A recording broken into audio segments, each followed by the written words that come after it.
అపార్ట్మెంట్లో కిటికీలు క్లీన్ చేయాలంటే అటువైపు కానీ ఇటువైపు కానీ దులపాలంటే ఎవరికైనా ఇబ్బందే కదండి. కాబట్టి ఇప్పుడు నేను ఇల్లు క్లీన్ చేస్తుంటే వీటి మధ్యన విండోస్కి మధ్యలో కింద చూసారా ఎంత డస్ట్ ఫామ్ అయిందో. దీన్ని దులిపామనుకోండి అవతల సైడ్ కానీ ఇవతల సైడ్ కానీ పడి డస్ట్ ఎలర్జీ నాకు. మళ్ళీ ఆ డస్ట్ ముక్కులో పోయి ప్రాబ్లం అవుతుంది. దులిపినాక ఇల్లంతా డస్ట్ ఫామ్ అవుతుందని నేను ఒక చిన్న ఉపాయం చేశాను. ఏం లేదండి, టిష్యూస్ తీసుకొని 2 మడతలతోటి మధ్యలో నేను అప్లై చేసి పైనుంచి వాటర్ స్ప్రే చేసి మళ్ళీ మిగతాది ఫోల్డ్ చేసి మధ్యకి పెట్టేశాను.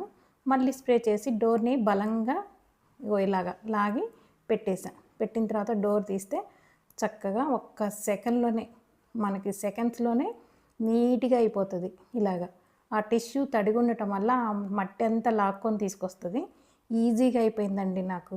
ఎంత ఈజీ అంటే అంత ఈజీ అయిపోయింది. ఎవరిని ఇబ్బంది పెట్టకుండా మనకు కూడా ఎలర్జీ రాకుండా అయిపోయింది. కాబట్టి మీకు ఈ టిప్ నచ్చితే ట్రై చేయండి. Okay, thank you.